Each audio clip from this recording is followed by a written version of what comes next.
Apparently, this is a diversity talent show. This talent show is supposed to promote diversity through various acts and talents. Well, I didn't realize that when I signed up. But it's okay, because I don't discriminate. That's right, I make fun of everything. And I'm not a racist, so you're not going to hear any racist or prejudiced jokes this afternoon. Because quite frankly, I don't understand how anybody could be racist. And I definitely don't understand how anybody who is colorblind could be racist. I mean, is that even possible? And if so, how would they even know? I wish I was colorblind sometimes. You know why? Because I think if I was colorblind, then I'd finally be able to solve that darn Rubik's Cube.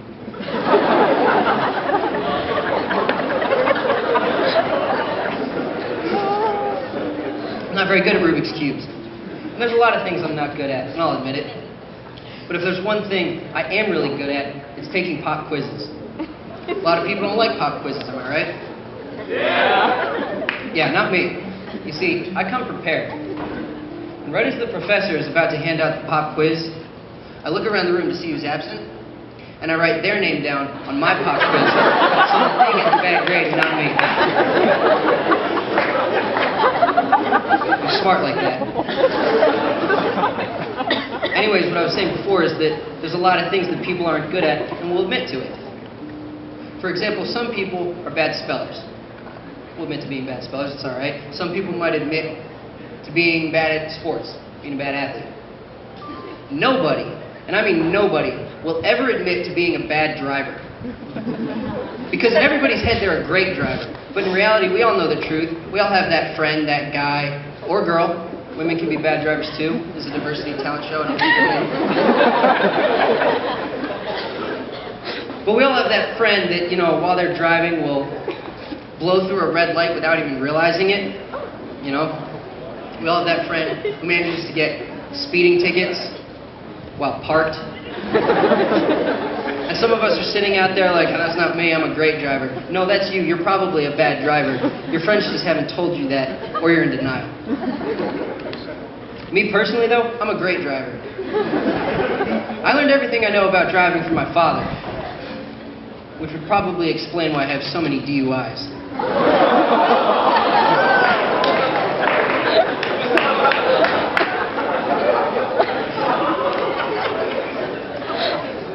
And my father is a very generous man.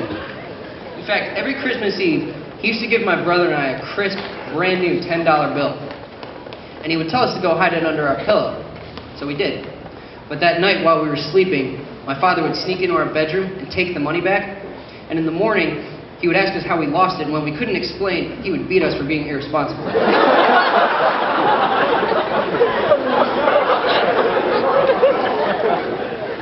Yeah, it's true.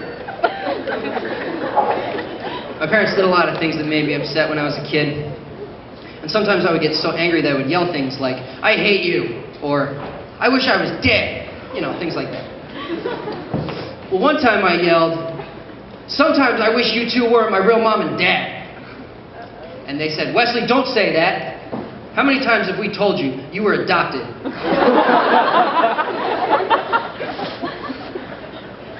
Yeah, I had a rough childhood. One time when I was a kid, we lost a close family friend of ours. She passed away. But after her death, my brother couldn't seem to recall what caused her death, so he asked my mom. He said, Mom, how did that woman die? She said, well, son, she contracted a flesh-eating disease and it killed her, which was true. My brother goes, oh my God, you mean she ate herself? Yeah, my brother's a funny guy. I just recently broke up with my girlfriend of 2 years. 2 years, yeah, that's a long time. Needless to say, I didn't handle the breakup very well. It's very sad for me. But what bothers me about it the most is that now she's dating my brother. Yeah. I mean, how dare she? My brother is 14 years old.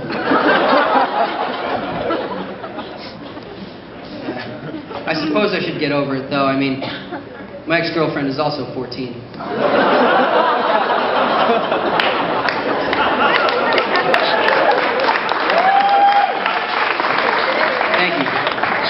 Thank you, I appreciate the support. It's hard to share an embarrassing story like that. But that story isn't nearly as embarrassing as this problem I used to have when I was in high school. When I was in high school, my mother used to always catch me masturbating. Yeah, it was awful. It was awkward, it was uncomfortable, and the worst thing about it is that I couldn't prevent it. It always happened. Finally, my mom got fed up and she confronted me and she sat me down, and right off the bat she said, "Wesley, you need to stop masturbating in the middle of the kitchen." Thank you very much, everybody. Check out my blog, westcollections.com.